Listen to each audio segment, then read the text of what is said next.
오늘 이제 하나님의 말씀을 함께 전하고자 합니다. 오늘 하나님의 말씀은 로마서 8장의 마지막 파트입니다. 로마서 8장의 마지막 35절부터 39절까지 말씀을 읽었는데요. 마지막이니까 8장의 마지막 결론이면서 동시에 로마서 16장까지 있는 말씀 가운데 1장부터 8장까지 전체의 결론되는 말씀이 오늘 설교하는 본문의 내용입니다. 사도 바울은 로마서 8장을 그리고 1장부터 8장까지 지금까지 이 편지를 통해서 썼던 내용의 결론을 사랑으로 아가페 투테우, 하나님을 향한 사랑, 그냥 우리 인간들이 나누고 받는 사랑이 아니라 언약적인 사랑으로서 결론을 짓고 있습니다. 혹시 지난주 설교를 기억하시는 분들이 계시는지 모르겠는데, 지난주부터 사도 바울은 끊임없이 질문을 던지고 있어요. 그래서 지난주 설교 본문인 로마서 8장 31절부터 34절까지는 계속 질문하고 답하는 것이었는데, 그 질문의 내용이 첫째, 누가 우리를 대적하리요? 두 번째는 사랑하는 아들 독생자를 우리에게 주신 분이 어찌 다른 모든 것을 주지 않겠느냐? 두 번째 질문이었고요. 세 번째는 누가 능히 하나님께서 택하신 자들을 고발하겠느냐? 네 번째는 누가 정죄하겠느냐? 이렇게 질문을 31절부터 35절까지 질문을 34절까지 질문을 던지다가 이제 오늘 설교 본문은 정말 중요한 마지막 질문, 최고의 질문 가운데서 최상급의 질문을 딱 던지면서 이제 오늘 이 35절부터 39절까지 말씀을 우리가 읽게 되었습니다. 그래서 오늘 이 35절 말씀을 딱 펼치면 누가 우리를 그리스도의 사랑에서 끊으리요? 라는 질문으로 시작되는데요. 오늘도 말씀을 있는 그대로 저와 함께 읽고 해석이 필요한 부분들을 함께 해석하고 은혜 가운데 이 7월의 마지막 성령의 열매의 달 로마서 8장을 잘 마무리할 수 있었으면 좋겠습니다. 먼저 한 가지 당부드리고 싶은 것은 본문을 시작하기 전에 이 로마서, 특별히 지난주와 이번주 설교를 준비하고 말씀을 읽으면서 질문이잖아요. 사도 바울은 계속 질문하고 있습니다. 근데 그 질문들이 너무 위대한 신앙의 고백이 되거든요. 개인적으로 아주 오래전부터 이 말씀을 잘 알고 왔고 읽어왔지만 참 궁금하더라고요. 왜냐하면 로마서 오늘 8장의 마지막인데 7장이 25절까지 있는 말씀인데 7장의 바로 직전장인 7장의 마지막에서 7장 24절에서 사도 바울은 스스로 이렇게 고백합니다. 오호라, 나는 곤고한 사람이로다. 나는 참 내 인생이 너무 비참한 사람이다. 누가 나를 이 사망의 몸에서 좀 건져내줬으면 좋겠다. 방금 전에 그렇게 고백했었는데 7장 마지막에서, 근데 8장에서 이렇게 담대하게 누가 우리를 그리스도의 사랑에서 끊으리요? 이렇게 고백하고 있거든요. 올해 하나님께서 우리에게 주신 이 로마서 1장, 특별히 16절, 17절, 오직 의인은 믿음으로 말미암아 살리라. 오래된 교회사 공부해 보면 종교개혁을 일으켰던 마틴 루터는 이 로마서 1장 16절, 17절, 오직 의인은 믿음으로 말미암아 살리라, 이 말씀을 딱 듣고 은혜를 받는 순간 루터가 말하기를 내 인생의 모든 것이 변했다. 지금까지 내가 살아온 세상을 바라보는 모든 것이 다 변했다. 교회 오래 다니다 보면, 신앙생활 하다 보면 믿음으로 산다는 삶을 설명하려면 꼭 빠지지 않는 것이 순종입니다. 그래서 저도 이 로마서를 설교하면서 순종에 대해서 참 말을 많이 한 것 같아요. 순종만 말했나요? 헌신, 복종, 충성까지 이야기했거든요. 그러니까 신앙생활을 하다 보면 믿음으로 살려면 정말 순종할 줄 알아야 되고 순종이 뭔 줄 알아야 되는데, 교회 다니면 성경에도 그렇고 목사도 그렇고 순종만 자꾸 이야기하니까 질문을 잃어버립니다. 마치 하나님에 대해서, 성경에 대해서, 목사에 대해서, 교회에 대해서 질문하면 믿음 없음과 같은 그런 느낌이 드는 것 같아서 많은 분들이 질문을 잃어버리고 사는데, 인간의 지적인 욕망 가운데 하나가 그런 질문입니다. 궁금해하는 것. 그리고 이런 궁금증은, 지적인 욕망은 간단하게 나누면 호기심과 연구심으로 나눌 수가 있는데, 단순한 호기심은 단발적이고 피상적인 관심이라면 좀 더 깊게 알고 싶은, 이게 영어로 읽은 책을 설명하다 보니까 마땅한 한국말이 생각이 안 나는 호기심, 좀 더 나아가면 연구심, 뭐 그런 말인지 모르겠는데 좀 더 자세히 들여다보고 알고 싶은 그런 연구심은 단순한 관심이 아니라 사랑에 가까운 행위입니다. 요즘 AI 시대에 어디 가서 앉으나 AI 이야기가 꼭 나오는데, AI 시대에 믿음으로 사는 것도 질문을 어떻게 하느냐에 따라 답이 다르다잖아요.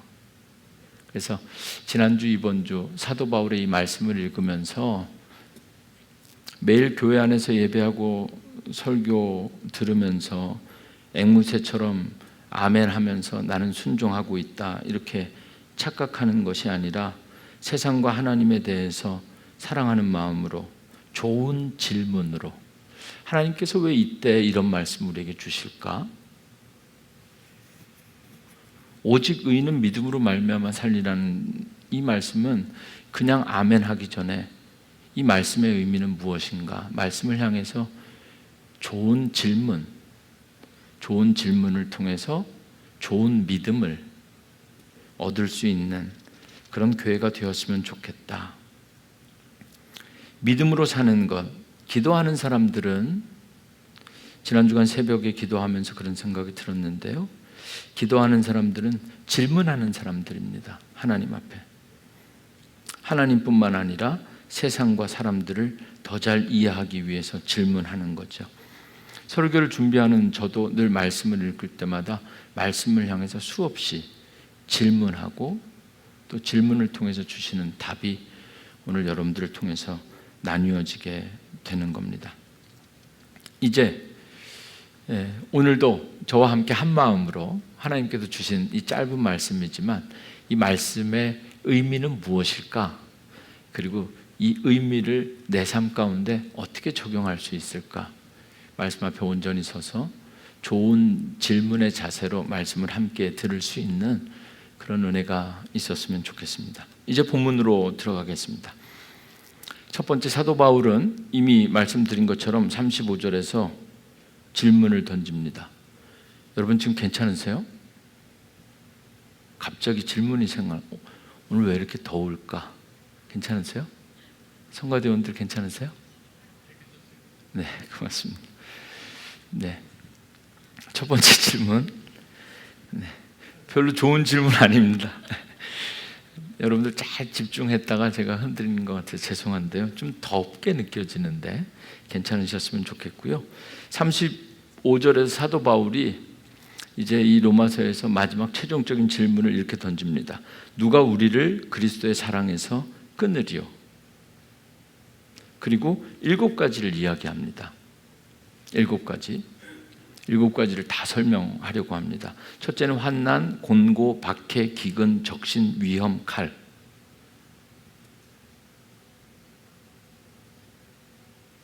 제가 아직 설명도 안 했는데 오늘 방송은 왜 이렇게 앞서 나가는 걸까? 좋은 질문입니다. 35절 말씀을 올바로 이해하려면 첫 문장과 나중 문장을 바꿔서 읽으면 더 잘 이해하실 수가 있습니다. 환난이나 공고나 박해나 기근이나 적신이나 위험이나 칼이나 이런 모든 것들이 우리를 그리스도의 사랑에서 끊을 수 있겠느냐, 이런 내용입니다. 말씀을 눈으로 보시면서 이미 살짝 힌트가 보여진 것 같은데, 헬라어를 영어로, 영어를 한국말로, 사실은 이 한국어 성경이 번역되는 과정은 여러 가지 단계가 거쳐집니다.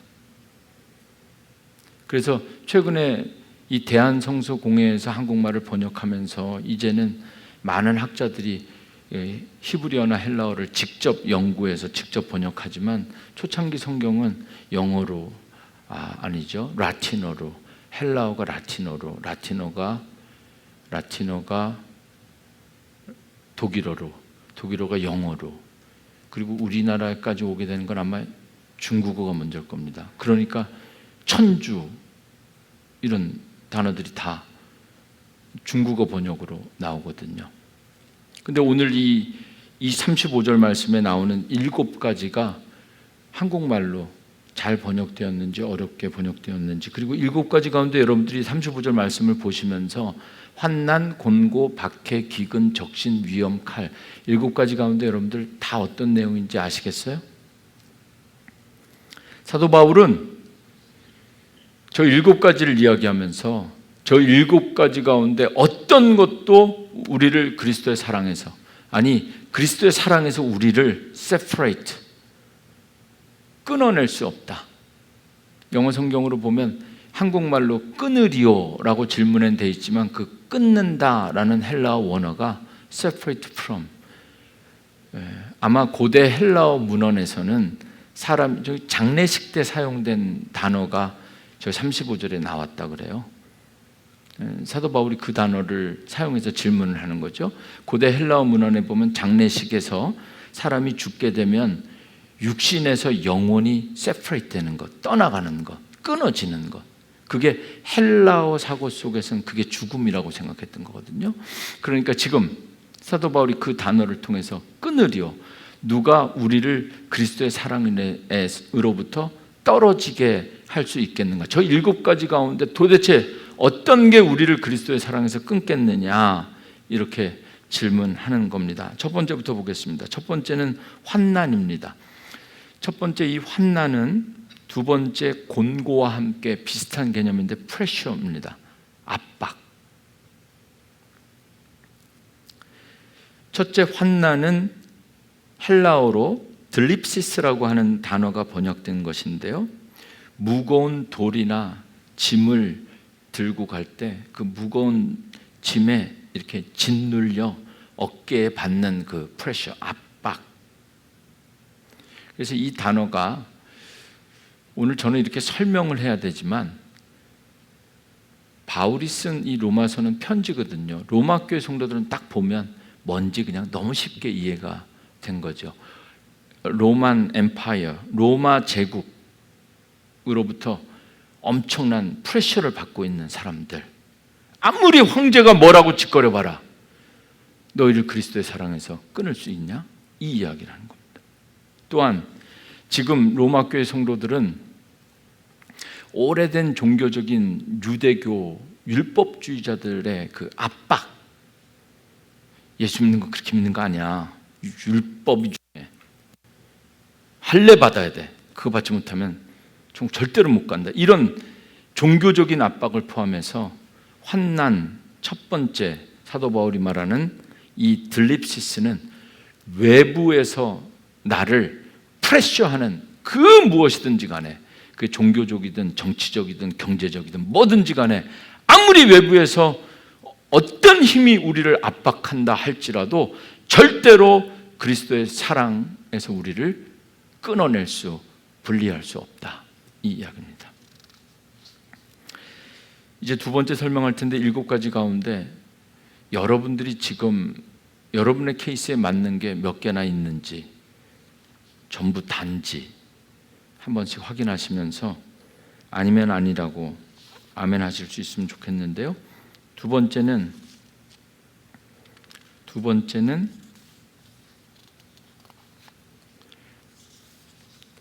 환난과 대비되는 개념입니다. 첫 번째, 환난이 외부로부터 오는 프레셔라면 곤고, 이 곤고하다라는 한국말 많이 아실 텐데 아마 제가 직접 대놓고 물어보면 대답하기가 불편할 수도 있는데요. 스테노코리아라는 이 헬라어가 한국말로 곤고하다. 그래서 환난은 외부로부터 오는 압박이라면 곤고는 원래 이게 작은 장소를 의미하는 헬라어입니다. 그러니까 독방에 갇히는 것 같은 작은 공간에 스토스, 좁은 코로스 공간에 갇혀서 꼼짝달짝 할 수 없는 질식할 것 같은 그런 공황장애와 같은 그런 거 있죠. 그래서 정확하게 비교해서 구분하면 환난은 외부에서 오는 프레셔, 압박이라면 곤고는 이 내적인 절망감. 누가 밖에서 막 뭐 하라고 하지도 않는데도 꽉 갇혀 있는 것 같고 숨이 잘 안 쉬어지는 것 같고 그런 곤고함. 그런 것도 그리스도의 사랑에서 우리를 떨어뜨릴 수 없다. 세 번째는 핍박입니다. 핍박은 다 아시겠죠? 핍박, 디옥모서스. 원래 헬라어 의미는 사냥개가 끝까지 쫓아가서 먹이를 공격하고 꽉 물어서 절대로 놓지 않는, 그때 사용하는 단어가 바로 이 헬라어인데 디옥모스라는 단어를 한국말로 이 35절에서는 핍박이라고, 그냥 끝까지 그리스도인. 사실 이 단어는 사도 바울이 자신의 경험을 가지고 썼다 그래요. 사도 바울이 다메섹 도상에서 이 성령 체험하기 전에는 끝까지 쫓아가서 이 핍박하던, 그리스도인이라면 내가 땅 끝까지 쫓아가서 색출해가지고 다 잡아가두고 절대로 이 변종 바이러스와 같은 인간들을 이 땅에 남겨두지 않겠다라고 사도 바울이 본인이 했던 그 경험을 가지고 이 핍박, 사도 바울이 아니라 누가 핍박한다 할지라도 복음을 막을 수 있겠느냐? 그리스도의 사랑 끊을 수 없다, 그 이야기하는 겁니다. 네 번째는 기근입니다. 기근, 먹을 것이 완전히 끊어져서 굶주리는 흉년과 기아 상태를 이야기하는 거죠. 요즘은 사실 뭐 각자 일하고 각자 월급 받아서 내가 사는 것 같지만 이 로마 시대나 고대 시대는 다 이 공동체 안에서 이루어지는 겁니다. 그러니까 마치 주이시 공동체에 들어가려면 동일한 믿음을 가져야 커뮤니티를 누릴 수 있듯이 로마 교회 성도들도 다 같은 종교와 문화 전통에 있는데 나는 예수 믿는 믿음으로 살겠다 하는 순간 이 커뮤니티로부터 끊어지게 되는 거거든요. 그러면 품앗이도 할 수 없고 경제적인 음식을 나누거나 뭐하거나 할 수 없는 상황, 그래서 기근을 경험하게 되는 것이죠. 리모스, 기근입니다. 룻기 1장에 소개된 그 나오미와 같은 상황이죠. 벌어진 이삭이라도 주셔야 되는데 쫓겨나게 되면 완전히 기근. 실제로 그런 사람들이 있었다는 거죠. 아무리 굶어 죽는다 할지라도, 먹을 것이 없고 기근에 굶주린다 할지라도 그 기근이 그리스도의 사랑에서 우리를 떼어낼 수 없다, 이렇게 말하는 겁니다. 다섯 번째는 적신입니다. 적신. 의외로 많은 분들이 대충 지금까지는 감을 잡았는데 적신을 잘 모르. 혹시 적신이 뭔지 아세요? 적신이 한자거든요. 붉을 적, 몸, 신. 붉은 몸임. 제가 오늘 색깔이 어떻습니까? 색깔 모르십니까? 나쁜 질문입니까? 제 오늘 색깔이 곤색 다크잖아요. 이건 제 몸을 가렸기 때문에 이런 겁니다. 그런데 적신이라는 것은 모든 인간은 다 이거 벗어버리면 붉은 몸이 그대로 드러나는 겁니다. 마치 예수님께서 가늠한 여인이 현장에서 잡혀가지고 왔을 때 사람들 다 눌러놔 있고 딱 여인이 있을 때 적신인 거죠. 완전히 벗겨진 것 같고 발가벗겨져서 공개적인 장소에서 고소당한 것 같은 그런 적신. 그래서 적신으로 태어나다라는 한국말이 실제로 있죠. 태어날 때 모든 인간은 아무것도 거치지 않고 태어나는 것. 여러분들이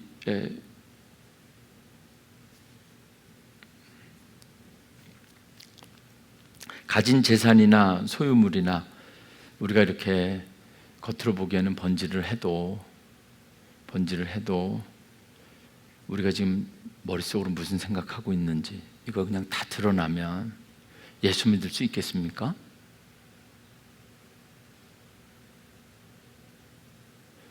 지난주에 어떻게 살다 여기 왔는지 적신, 알몸으로 다 드러나면 그런 사도 바울 아니라는 겁니다. 다 드러나도 증거가 여기 다 있는데도 그럼에도 불구하고 우리 모든 것이 송두리째 다 드러남에도 불구하고 그래도 그리스도의 사랑은 끊을 수 없다.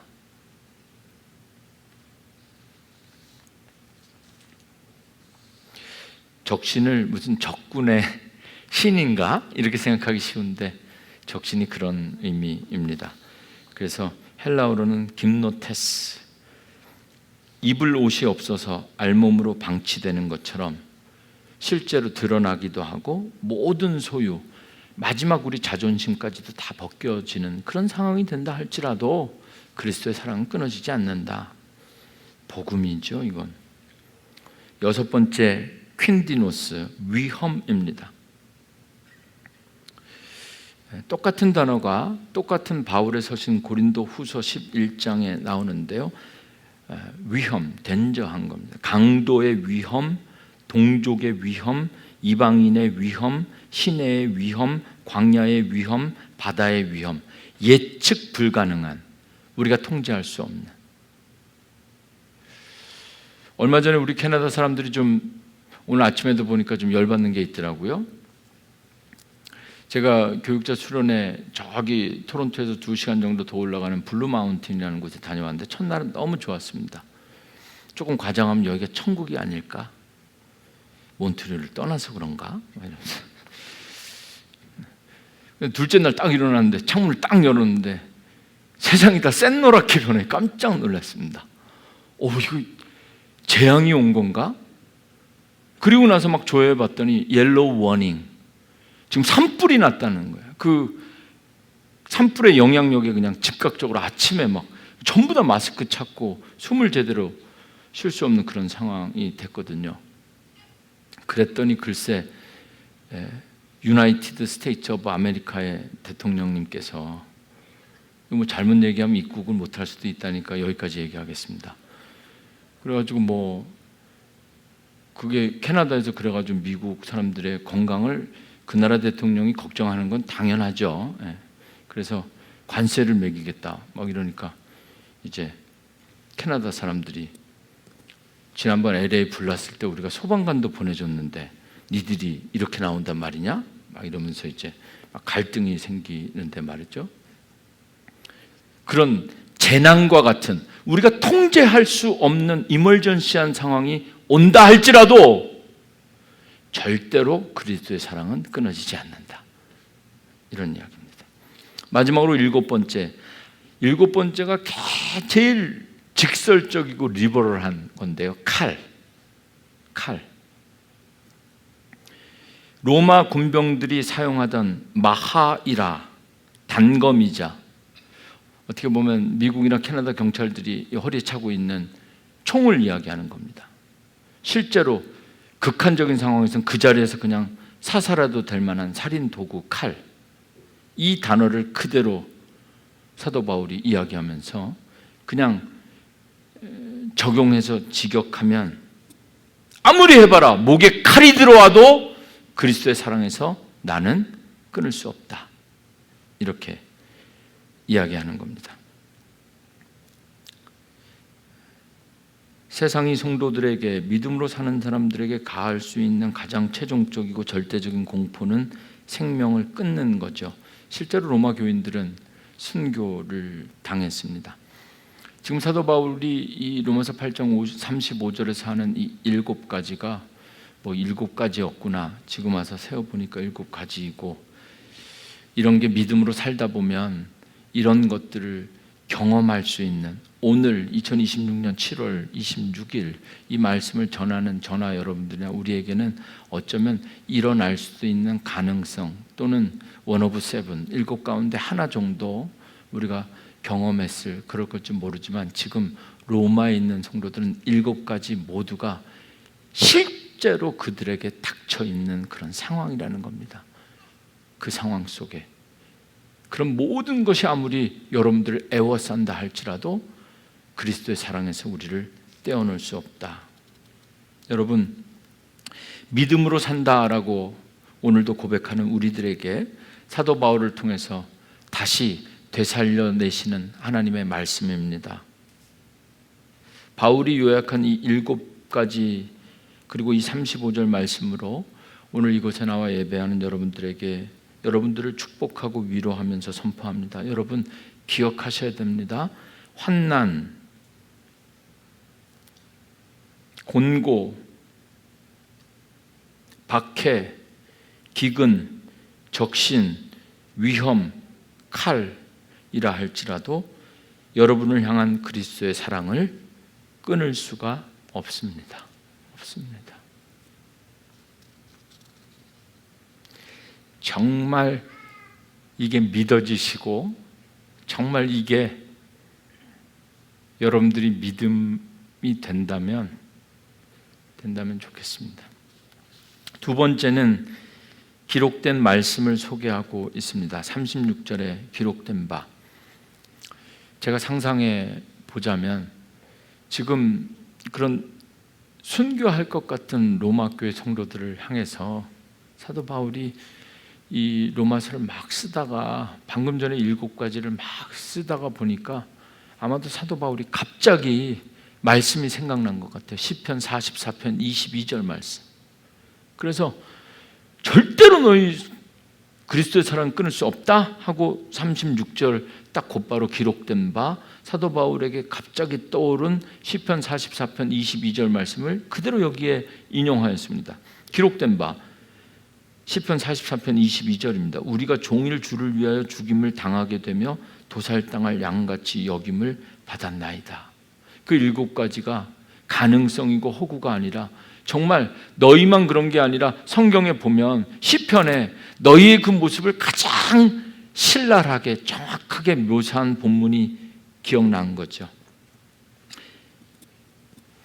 예수 그리스도를 위해서, 주를 위해서, 믿음으로 산다는 것은 주를 위해서 죽임을 당하게 되는 도살장에 끌려가는 소나 염소 같은 그런 모습이라 할지라도 37절, 그러나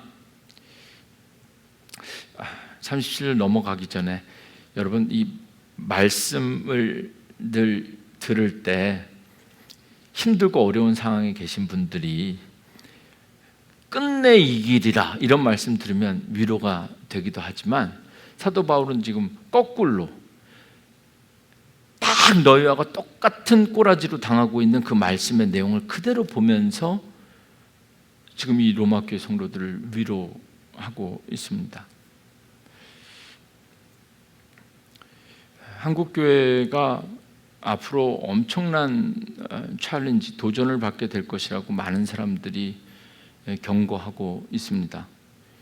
그래서 그냥 쉬운 말로 늘 베델 성전에서 감목사님이랑 저랑 같이 모이면, 저희 교회 부목사님이신데 모이면 제가 감목사님에게 그런 이야기를 해요. 그래도 나는 다행이야. 나는 어떻게든 이렇게 몬트리올에서 이렇게 있다가 은퇴할 때, 내가 은퇴할 때까지는 그래도 지금까지 은혜가 지켜질 것 같은데, 감목사님이 본격적으로 목회하던 시대는 어떻게 될지 정말 모르겠어요. 이런 이야기를 우리 가끔씩 하게 됩니다. 정말 어떤 삶이 우리에게 닥쳐올지 모르죠. 그래서 말씀, 지금까지는 특별히 우리 한국교회가 비판받는 것 중에 하나가, 용서하십시오, 순복음교회에서 이렇게 강조했던 것처럼 삼중 축복, 예수 믿으면 뭐 받는다? 복 받는다. 더블도 아니고 트리플로 복 받는다. 그래서 실제로는 뭐 24평에 살다가 순복음교회로 갔더니 36평으로 6개월 만에 이사했다. 뭐 이런 이야기들이 그 당시에 있었거든요. 순복음교회뿐만이 아닙니다. 모든 교회가 그랬습니다. 예수 믿으면 뭐 받는다? 복 받는다. 그래서 복 받으려고 예수 믿는 거죠. 성경을 보면 우리가 믿는 예수님 자체가 복이 아니라 날마다 고난입니다. 도살장에 끌려가는 것처럼 그렇게 예수님, 결국은 마지막에 그렇게 예수님의 인생이 끝나는 겁니다. 지난주 말씀처럼 죽고 부활하시고 하나님 우편에 계셔서 지금도 우리를 위해서 간구하시는 분, 그 예수님 말이죠. 사도 바울은 지금 이 말씀을 고린도 교회 성도들에게 예수님과 함께 소개하면서 37절에 그러나, 오늘 설교 제목이 여기 나옵니다. 우리가 넉넉히 이기느니라. 주보에 보면 우리가 넉넉히 이기느니라 이렇게 되어져 있는데, 이게 아주 고민이 많은 한글 번역자의, 신학자의, 목사님의 번역인 것 같아요. 영어로 한번 읽어보십시오. 전혀 다른 느낌이잖아요.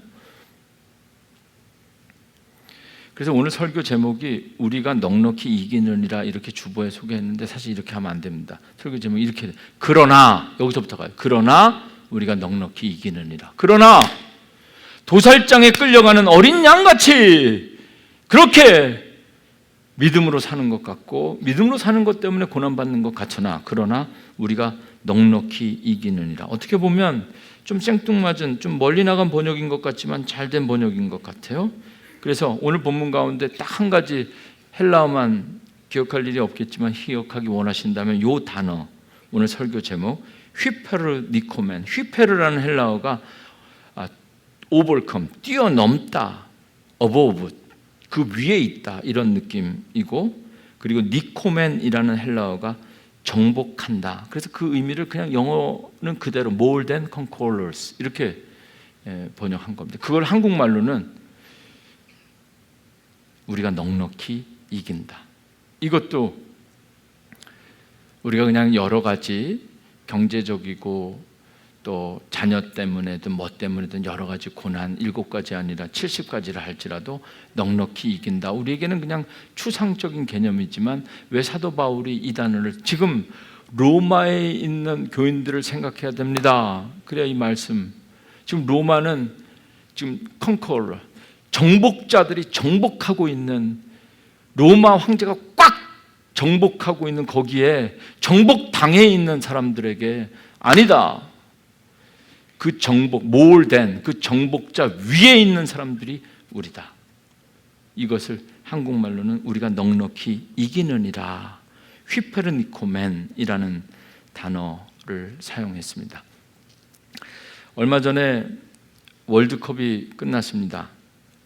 한국이 일찌감치 떨어져서 아쉬운 분들이 많은데, 이렇게 떨어지니까 남 얘기다 생각하고 보니까 뭐 결승전까지 편안하게 보는데, 지난주 주일에 결승전이라서 예배 가운데 목사님 갑자기 함성이 터질 수도 있어요. 막 이런 이야기를 지난주에 하면서 예배를 드렸거든요. 다행히 연장전까지 가는 바람에 아무도 예배 가운데 동요가 없었는데, 평상시에 예배 끝나면 5시 반 전에 교인들이 다 집으로 갑니다. 뭐 그렇게 집에 좋은 게 있는지 가는데, 지난주에는 우리 김용신 권사님도 안 가고 남으셔서 막 그 월드컵을 봤거든요. 여러분, 월드컵 제가 자세히는 못 봤지만 8강, 4강 결승전까지 보니까 모든 팀들이 다 겨우겨우 이기더라고요.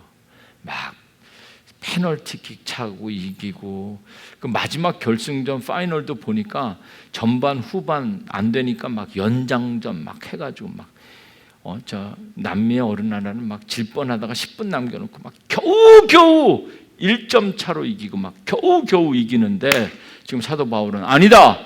오직 믿음으로 사는 사람들은 지금 마치 도살장에 끌려가는 어린 양 같지만 겨우겨우 이렇게 살다가 겨우겨우 구원의 커트라인을 겨우 건너는 것 같지만 아니다. 넉넉히 이긴다. 확실하게 이긴다. 저는 이 부분을 우리가 넉넉히 이기느니라, 이 말씀을 믿음으로 사는 우리들에게 하나님께서 주신 약속이라고 믿고 이렇게 번역해 보았습니다. 압도적 승리. 마음에 드시면 아멘. 감사합니다. 네, 여러분, 믿음으로 사는 삶은 겨우겨우 하루하루 사는 것이 아니라 압도적인 승리입니다. 네. 제 얘기가 아니라 말씀입니다. 그래서 마지막으로 38절에 이제 사도 바울은 나의 확신, 나는 확신하노니 이렇게 고백합니다. 나는 확신하노니, 몇 가지인지 한번 쉬어보세요. 나는 확신하노니 사망이나 생명이나 천사들이나 권세자들이나 현재일이나 장래일이나 능력이나 높음이나 깊음이나 다른 어떤 피조물도, 총 10가지입니다. 피조물이라도 우리를 우리 주 그리스도 예수 안에 있는 하나님의 사랑에서 끊을 수 없느니라. 그렇지 않아도 설교가 길어서 걱정인데 이 10가지를 다 아까처럼 7가지처럼 설명할 수는 없겠죠. 사도 바울이 이미 7가지만 얘기했지만 이 마지막 38절과 39절에서 나는 확신한다.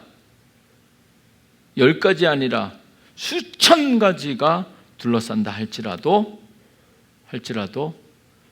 그리스도의 사랑을 끊을 수 없는데, 오늘 설교 본문이 그리스도의 사랑으로 시작했다가 이 39절에 어떤 사랑으로 끝나냐면 우리를 우리 주 그리스도 예수 안에 있는 하나님의 사랑에서 끊을 수 없으리라. 여러분, 때로는 그 말이 그 말인 것 같아서 실수 아닌 실수처럼 하나님의 사랑, 예수님의 사랑 아무렇게나 얘기해도 다 그게 그거인 것 같지만, 사도 바울은 예수님의 사랑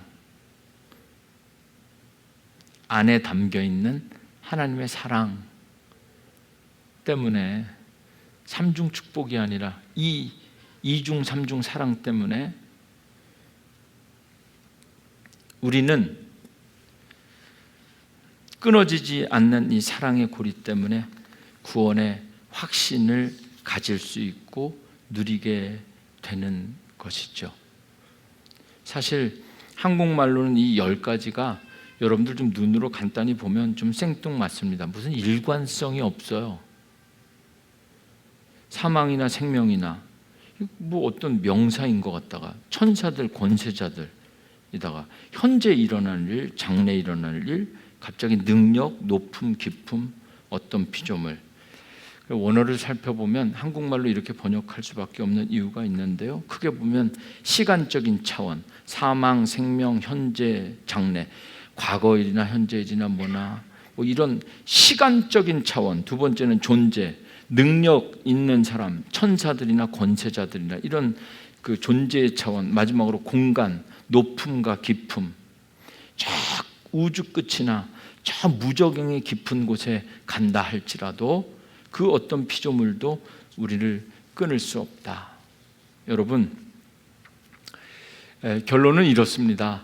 믿음으로 산다는 것은, 다시 한번 제가 몇 주 전부터 매주 강조하는 말씀인 것 같은데요, 믿음으로 산다는 것은 믿음으로 잘 살다 보면 어쩌면 우리는 구원받을 수도 있겠다 하는 possibility of our salvation, 구원받을 수 있는 가능성을 믿는 것이 아닙니다. assurance, 확신을 믿는 겁니다. 근데 이게 허황된 믿음이 아니라 그 근거가 무엇이냐면 사도 바울이 지금 그 근거를 이야기하는 겁니다. 우리는 변할 수 있지만 그리스도의 사랑과 하나님의 사랑이 끊어지지 않기 때문에 이 구원이 확실하다는 겁니다. 여러분, 믿음으로 살아보십시오. 예수님이, 하나님이 처음에는 이 녀석 지금 하는 거 보니까 믿음으로 이대로 계속 잘 성가대 한 10년, 20년 하다 보면 구원받을 수도 있겠다 했는데 어느 날 갑자기 성가대도 안 쓰고 교사도 안 하고 뭐 하는 거지? 안 되겠다! 이런 사랑이 아니라는 겁니다. 예수님께서 이미 확증하신 변하지 않는 사랑 때문에 우리가 구원의 가능성이 아니라 구원의 확실성, 내가 구원받았다. 감리교 운동을 시작하신 존 웨슬리 목사님은 이 구절을 주의하면서 일반적인 장로교의 예정론과 달리 내가 구원받았다라는 확신 때문에 앞으로 아무렇게나 멋대로 내 마음대로 살아도 된다라는 자유와 방종을 이야기하는 것이 아니라 구원받았다라는 이 확실한 믿음이 성령의 열매로 나타나야 되는 그리스도인의 완전, 퍼펙션, 우리가 날마다 하나님 앞에 구해야 되는 삶의 도전에 대해서 강조하고 있습니다. 피조물은 결코 창조주와 우리 사이를 가로막을 수가 없다. 왜냐하면 우리를 구원하신 예수 그리스도께서 이미 만물을 다스리시는 왕이시기 때문이다. 혹시 말 못한 고민이나 환난을 당할 때 여러분 낙심하지 마십시오. 믿음으로 사는 것은 실패하는 것 같으나 완벽한 압도적인 승리. 그냥 막연하게 긍정의 사고로 여러분들에게 다 잘 될 것입니다 라고 제가 말하는 게 아닙니다.